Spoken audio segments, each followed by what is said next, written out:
Welcome back yes I am back. तो नेपाल में बोलने की जरूरत नहीं है आप लोगों को, बट फिर भी मैं थोड़ा सा भाषण देना चाहूंगा नेपाल के बारे में कि नेपाल में 4 सितंबर को पूरा का पूरा सोशल मीडिया बैन हो गया था। उसके पीछे रीजन था कि वहां जितने भी सारे सोशल मीडिया प्लेटफॉर्म, मतलब जो बड़े बड़े सोशल मीडिया प्लेटफॉर्म है जो आज के टाइम पे हमारे जेनजी की या फिर सबके लाइफ का एक पार्ट बन चुका है, जैसे कि इंस्टाग्राम, फेसबुक, ट्विटर, स्नैपचैट और खास करके यूट्यूब, तो ये सारे कंपनी ने नेपाल में अपना रजिस्टर्ड नहीं किया था। तो उस पॉइंट ऑफ व्यू के हिसाब से जो नेपाल की जो गवर्नमेंट है उन्होंने सोशल मीडिया को बैन कर दिया था। नेपाल में बैन कर दिया था, मैं इसलिए बोल रहा हूं क्योंकि अभी बैन खुल चुका है, क्योंकि जैसे ही सोशल मीडिया को बैन किया तो वहां की जितनी भी सारी यंग जनरेशन थी सब लोग ने प्रोटेस्ट करना शुरू कर दिया। और जैसे ही प्रोटेस्ट शुरू हुआ तो भाई बहुत बहुत बड़ा हड़कंप हो गया और पूरा का पूरा इतने लोग धड़क गए कि नेपाल में जो भी गवर्नमेंट का पार्लियामेंट होता है उसको पूरा जला दिया। और वहां के जेनजी ने, वहां के जो प्रेसिडेंट है वो पे, वहां के जो फाइनेंस मिनिस्टर है उसको दौड़ा दौड़ा के मारा है, बहुत बुरा हालत हुआ है।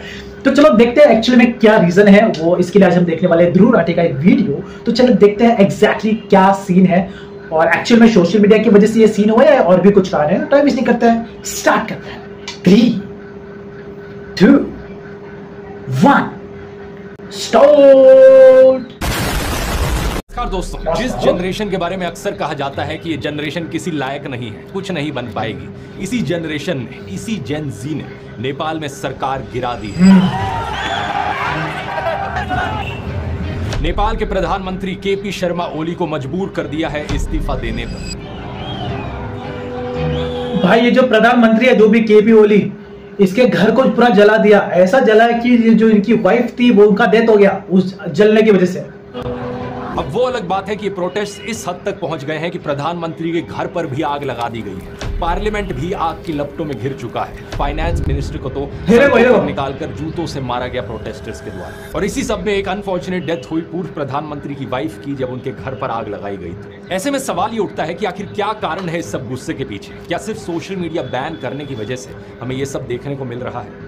इसका जवाब है दोस्तों नहीं। इसके पीछे कारण इससे कहीं ज्यादा और गहरे हैं। आइए समझते हैं आज के। देखो, वैसे कारण सिर्फ सोशल मीडिया बैन होना नहीं है, उसके पीछे और भी कारण, जिसकी नेपाल में करप्शन बहुत होता है। मोस्टली केसेस में वहां के जो बड़े बड़े जो पॉलिटिक्स के जो बच्चे हैं वो अपना बहुत शो ऑफ करते थे अपने लग्जरी चीजों को लेकर। तो वही के जो नॉर्मल लोग हैं वो उनका वीडियो रिकॉर्ड करके सोशल मीडिया पे डालते थे और नेपो किड्स को ट्रोल करते थे। तो ऑब्वियसली बात है, तो ये भी एक रीजन होगा माइट भी कि वहां के जो गवर्नमेंट्स है उन्होंने सोशल मीडिया को बैन कर दिया। लेकिन जैसे ही सोशल मीडिया को बैन किया तो ऑब्वियसली बात है सबका पारा फूटा। अभी तो बैन हट भी चुका है। चलो देखता है। ये बात है 8 सितंबर 2025 की। नेपाल की राजधानी काठमांडू में हजारों लोगों की भीड़ इकट्ठी हुई थी प्रोटेस्ट करने के लिए। इनमें से ज्यादातर लोग 20-25 साल के नौजवान थे, जिन्हें जेन जी कहा जाता है। किसी ने स्कूल की यूनिफॉर्म पहनी हुई थी तो किसी ने कॉलेज की। इस प्रोटेस्ट को हामी नेपाल नाम के एक एनजीओ ने ऑर्गेनाइज किया था और प्रोटेस्टर्स काठमांडू के बीच मौजूद एक सिंबॉलिक मॉन्यूमेंट माइती घर मंडल से पार्लियामेंट की तरफ मार्च कर रहे थे। ये मार्च लगभग पूरी तरीके से नॉन वायलेंट और पीसफुल था, लेकिन सरकार के द्वारा पुलिस को तैनात किया जाता है प्रोटेस्टर्स को रोकने के लिए। और police water cannon, tear gas और रबर बुलेट्स इस्तेमाल करना शुरू कर देती है। देखते ही देखते पुलिस और प्रोटेस्टर्स के बीच में क्लैश देखने को मिलता है। कुछ प्रोटेस्टर्स पार्लियामेंट कॉम्प्लेक्स के अंदर भी घुस जाते हैं, लेकिन फिर पुलिस जो यहां पर करती है उसे पूरा देश देखकर दंग रह जाता है। पुलिस ओपन फायर कर देती है प्रोटेस्टर्स पर, सीधा लाइव बुलेट्स से। कम 19 प्रोटेस्टर्स यहां पर मारे जाते हैं। 400 से ज्यादा लोग घायल हो जाते हैं। ये कोई रबर बुलेट्स नहीं थी बल्कि एक्चुअल बुलेट्स थी। मरने वालों में से एक 12 साल का बच्चा भी था। जाहिर सी बात है, इस तरीके की तानाशाही देखकर कोई भी चुप नहीं बैठना चाहेगा। जैसे ही ये खबर फैलती है जनता में और लोग सड़कों पर आ जाते हैं प्रोटेस्ट करने के लिए। प्रोटेस्टर्स की संख्या बड़ी तेजी से बढ़ जाती है। पूरी की पूरी सड़क लोगों से घिर जाती है। सरकार कंट्रोल बनाए रखने के लिए दोपहर के 3:30 बजे कर्फ्यू लगाने की कोशिश करती है, लेकिन फिर भी कुछ नहीं होता। प्रोटेस्ट और बढ़ते जाते हैं। काठमांडू के अलावा पोखरा, बुटवल, भरतपुर और दमक जैसे शहरों में भी प्रोटेस्ट होने लगते हैं। इन प्रोटेस्ट के होने के पीछे एक कारण जिसकी सबसे ज्यादा बात की गई है मीडिया में, वो है सोशल मीडिया एप्स पर बैन लगाया जाना नेपाल में। असलियत में दोस्तों ये एक कारण जरूर है, लेकिन इससे बड़े कई ज्यादा और कारण हैं, जैसे कि करप्शन, सरकार की मिस गवर्नेंस, बढ़ती बेरोजगारी और सरकार में बैठे मंत्रियों का नेपोटिज्म। इन सब की आगे बात करते हैं, लेकिन पहले सोशल मीडिया वाले पॉइंट पर आए तो नवंबर 2023 में सोशल मीडिया कंपनीज को ministry of communication and information technology के पास मैंडेटरी रजिस्ट्रेशन कराने और लोकल प्रेजेंस एस्टैब्लिश करने को कहा गया था। नेपाल की सरकार ने कहा था कि ये hate speech, fake news, fraud और बाकी क्राइम को रोकने के लिए जरूरी है, इसलिए हम ऐसा कर रहे हैं। सरकार ने इस चीज को लेकर 5 पब्लिक नोटिस भी दिए बाद में, लेकिन 5 सोशल मीडिया प्लेटफॉर्म्स को छोड़कर किसी बड़े प्लेटफॉर्म ने रजिस्ट्रेशन नहीं कराया। जिन कंपनीज ने रजिस्ट्रेशन कराया उनमें सिर्फ एक बड़ा नाम शामिल था, चाइना का टिकटॉक। इसी बीच नेपाल के सुप्रीम कोर्ट ने भी अपने ऑर्डर में सरकार को रजिस्ट्रेशन ना कराने वाले सोशल मीडिया प्लेटफॉर्म्स को बैन करने की अनुमति दे दी थी। फिर इसी साल 28 अगस्त की बात है, सरकार सोशल मीडिया प्लेटफॉर्म्स को कहती है कि 3 सितंबर तक खुद को रजिस्टर कराओ, नहीं तो बैन लगा दिया जाएगा। लेकिन ज्यादातर सोशल मीडिया कंपनीज ने ऐसा नहीं किया और इसी कारण से 26 सोशल मीडिया प्लेटफॉर्म्स देश से बैन हो गए। Facebook, Instagram, WhatsApp, YouTube, Snapchat और ट्विटर जैसे लगभग बाप रे, बाकी सब छोटा मोटा बैन होता समझ में आता है, ये जो बड़े बड़े हैं जिसकी वजह से लोगों का घर चल रहा है, लोग एक दूसरे से कनेक्ट है, उसको बैन कर दिया। तो भाई कोई शामिल बैठे इसमें शामिल थे एक्सेप्ट टिकटॉक। वो भी सब बड़े का कहना है कि सरकार ने सिर्फ इसलिए किया था ताकि वो सोशल मीडिया प्लेटफॉर्म्स को कंट्रोल कर सके और जनता की आवाज दबा सके। Social media ban by the government extremely it is against our freedom of speech and they want to control us just like a dictator. Social media पर बहुत से वीडियोस वायरल हो रहे थे जो सरकार में करप्शन और नेपोटिज्म को एक्सपोज कर रहे थे। सरकारी मंत्रियों के नेपो किड्स और उनके लैविश लाइफस्टाइल्स को एक्सपोज किया जा रहा था। असल में नेपाल की यंग पॉपुलेशन में करप्शन, बेरोजगारी और इकोनॉमिक इनइक्वालिटी को लेकर बहुत ज्यादा गुस्सा है। 2024 में नेपाल में यूथ अनएम्प्लॉयमेंट रेट 20.82% पर था। सोचकर देखो, हर 5 में से 1 नौजवान बेरोजगार। यहाँ नई जॉब्स बहुत कम क्रिएट हो रही हैं और लोगों को जॉब्स ढूंढने के लिए दूसरे देशों में माइग्रेट करना पड़ रहा है। हालत इतनी खराब है कि हजारों लोग तो केवल पैसे के लिए रशिया यूक्रेन वॉर तक में लड़ने चले गए। सही सुना आपने दोस्तों। फरवरी 2024 तक नेपाल के लगभग 15,000 से ज्यादा लोग रशियन मिलिट्री को ज्वाइन कर चुके थे। यहाँ इन लोगों को कुछ हफ्ते की ट्रेनिंग के बाद ही फ्रंट लाइन्स पर लड़ने के लिए भेज दिया जाता है। सबैजनालाई नमस्ते छ। म चाहिँ यता रसियामा आएको 2 महिना पुरा भयो लगभग, अनि मैले चाहिँ रसियामा आएर चाहिँ धेरै दुःख पाएँ। त्यही नै हो, अनि त्यहाँ चाहिँ धेरै गाह्रो छ हामीलाई सर्भाइभ गर्नको लागि। और इसी कारण से रशिया यूक्रेन वॉर में कई सारे नेपाली सिटीजन भी मारे गए। मौत का खतरा होने के बावजूद ये लोग रशिया जाते हैं क्योंकि नेपाल में इनके लिए जॉब अपॉर्चुनिटीज इतनी कम है और रशिया अपनी आर्मी को ज्वाइन करने के लिए इन्हें लुक्रेटिव ऑफर्स देता है। कुछ फाइटर्स का कहना है कि वो बोनस और सैलरी मिलाकर $4,000 पर मंथ कमा लेते हैं, जो 5 लाख नेपाली रुपए से ज्यादा होता है। अब इन हालातों को देखकर अगर नेपाल के पॉलिटिशियंस थोड़ी हमदर्दी दिखाते, थोड़ी एम्पैथी दिखाते तो शायद सिचुएशन इतनी बिगड़ती नहीं, लेकिन हुआ इसका उल्टा ही। नेपाल में पॉलिटिशियंस के बेटे अपने लग्जरियस लाइफस्टाइल को शो ऑफ करने लगे।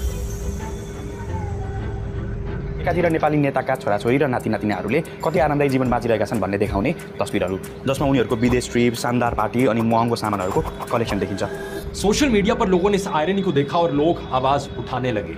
#NepoKids ट्रेंड करने लगा। जब बाद में सोशल मीडिया ऐप्स पर बैन लगाया गया तो टिकटॉक्स को ऐसे वीडियोस से फ्लड कर दिया गया नेपाली लोगों के द्वारा, नेपाली यूथ के द्वारा। इन वीडियोस में बस एक सिंपल सा कंपैरिजन दिखाया गया आम नेपाली की डेली लाइफ में आने वाली परेशानियों का और पॉलिटिशियंस के बच्चों के लैविश लाइफस्टाइल का। नेताओं के बच्चे जो डिजाइनर क्लोथ्स में घूमते हैं और लग्जरी गाड़ियां शो ऑफ करते हैं। टिकटॉक पर भी #NepoKids और #NepoBaby ट्रेंड करने लगा। 8 सितंबर को हुए प्रोटेस्ट में भी एक पोस्टर पर लिखा था, पॉलिटिशियंस के बच्चे विदेश से गुची के बैग्स लेकर लौटते हैं और आम लोगों के बच्चे ताबूतों में यानी कि कॉफिन्स में लौटते हैं। ये रशिया यूक्रेन वॉर में मारे जाने वाले नेपालीज की तरफ इशारा था। फ्रस्ट्रेट हो चुका है, जो बारी बारी से सरकार बनाते हैं, सरकार से जाते हैं। इसी कारण से मार्च के महीने में भी नेपाल में एक प्रोटेस्ट हुआ था जिसमें कई लोगों ने कहा था कि नेपाल का रिपब्लिक बनने का एक्सपेरिमेंट फेल हो चुका है और शायद उसे वापस मोनार्की बनाना चाहते हैं। ये भी एक बड़ी कमाल की चीज है कि लोग इतना फ्रस्ट्रेट हो गए पॉलिटिशियंस से कि डेमोक्रेसी हटाकर वापस मोनार्की बनाने की बात करने लगे। असल में बात क्या है दोस्तों कि साल 2008 से पहले नेपाल का देश एक मोनार्की था, यानी कि सारी पावर जनता के द्वारा चुने गए किसी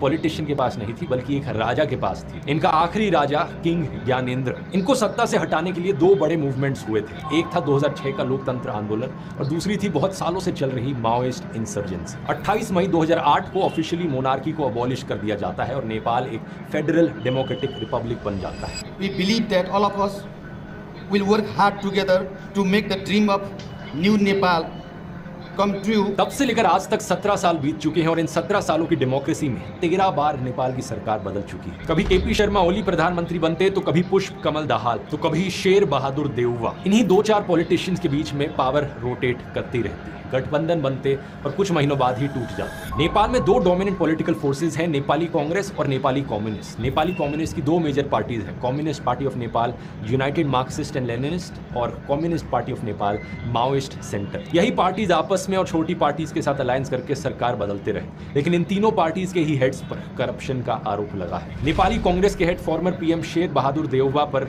एयरक्राफ्ट परचेज में इलीगल कमीशन लेने का आरोप है। उनकी पत्नी आरजू राणा देउवा, जो अभी नेपाल की फॉरेन अफेयर्स मिनिस्टर हैं, उन पर नेपाली सिटीजन्स को फेक डॉक्यूमेंट्स के जरिए भूटानीज नेशनल्स दिखाने का आरोप है। ऐसा करने से उन्हें रेफ्यूजीज के तौर पर अमेरिका भेजा जा सके। CPN-MC के हेड और 3 बार प्राइम मिनिस्टर रह चुके पुष्प कमल दहाल पर माओइस्ट गोरिल्ला फाइटर्स के लिए आए पैसों को डाइवर्ट करके अरबों रुपए खुद लेने का आरोप है। और CPN-UML के हेड और current prime minister KP Sharma Oli पर भी एक करप्शन केस चल रहा है, क्योंकि उन्होंने सुप्रीम कोर्ट के एक आदेश को वायलेट करते हुए एक टी एस्टेट को कमर्शियल प्लॉट्स में कन्वर्ट कर दिया था। इसी तरह 3 और प्राइम मिनिस्टर्स पर भी सरकारी जमीन प्राइवेट इंडिविजुअल्स को देने का आरोप है। अब दिक्कत यह है कि नेपाल में 2006 से ही प्रैक्टिस है कि किसी भी पॉलिसी डिसीजन के लिए किसी पॉलिटिशियन के खिलाफ इन्वेस्टिगेशन नहीं की जाएगी। ये प्रैक्टिस करप्ट पॉलिटिशियंस को किसी भी एक्शन से इम्यूनिटी प्रोवाइड करती है, जिससे करप्शन बहुत ज्यादा हो गया है। और अब इमेजिन करो दोस्तों, इस इनइक्वालिटी, अनएम्प्लॉयमेंट, करप्शन और नेपोटिज्म के बीच अचानक से अगर सरकार सोशल मीडिया पर भी बैन लगा देती। लोगों के अंदर जो फ्रस्ट्रेशन थी और गुस्सा था वो बिल्कुल टिपिंग पॉइंट पर पहुंच चुका था, और इस बैन के बाद तो वो गुस्सा पूरी तरीके से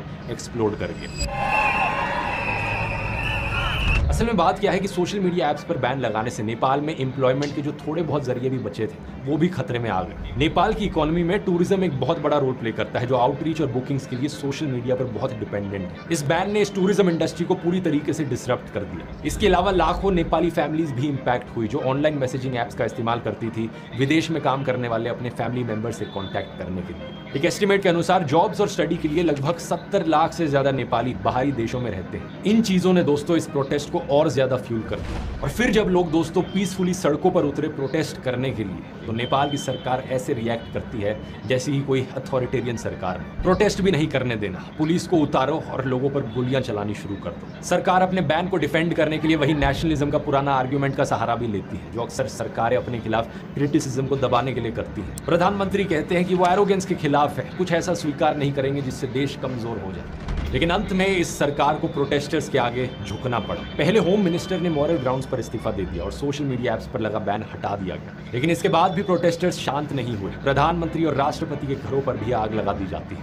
यहाँ तक कि ऑपोजिशन लीडर के घर पर भी आग लगा दी जाती है। आर्मी को हेलीकॉप्टर्स का इस्तेमाल करके मंत्रियों और अफसरों को इवैक्यूएट करना पड़ता है। फाइनली जाकर 9 सितंबर लगभग 2 बजे प्रधानमंत्री केपी शर्मा ओली भी इस्तीफा दे देते हैं। अभी की सिचुएशन यह है दोस्तों, जिस समय मैं वीडियो बना रहा हूँ, कि प्रोटेस्ट खत्म नहीं हुए, सिस्टमैटिक रिफॉर्म्स की मांग की जा रही है। नेपाल के आर्मी चीफ ने नेशन को एड्रेस किया है और पीस की मांग करी है। नेपाल का देश एक लाइव एग्जांपल है दोस्तों कि क्या होता है जब जनता की आवाज को पूरी तरीके से खत्म करने की कोशिश की जाती है, जब करप्शन, नेपोटिज्म और बेरोजगारी जैसे असली मुद्दों को इग्नोर कर दिया जाता है। ये दुनिया की सभी सरकारों के लिए एक लेसन है कि कभी भी जनता को इतना मत इग्नोर करो कि हालात इस कदर बिगड़ जाए। क्योंकि बात यहाँ ये भी है दोस्तों कि अगर हालात इस कदर बिगड़ जाते हैं तो देश में कंट्रोल वापस लाना बहुत मुश्किल हो सकता है। इन प्रोटेस्ट का फायदा उठाकर कुछ एंटी डेमोक्रेसी ग्रुप्स वापस मोनार्की लाने की बात कर सकते हैं, लेकिन वो सही रास्ता नहीं होगा। जो भी सोल्यूशन निकलना है वो एक डेमोक्रेटिक सेटअप में ही होना चाहिए, और मैं उम्मीद करता हूं यहाँ पर नेपाल के देश के लिए एक पीसफुल और लॉन्ग टर्म सोल्यूशन निकल पाएगा।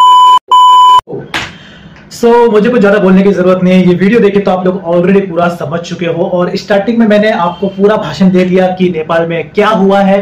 बट फिर भी एक इतना थोड़ा सा कहना चाहता हूँ कि देखो यार, जेनजी को लोग इतना कमजोर समझते हैं, लेकिन देखो ऑब्वियसली बात है, जब पूरा जेनजी एक साथ मिल गया तो क्या कर दिया वो तो आप लोगों को पता ही है। क्योंकि मैं भी जेनजी हूँ और आप लोग जो वीडियो देख रहे हो आप लोग भी आधे लोग जेनजी हो गए।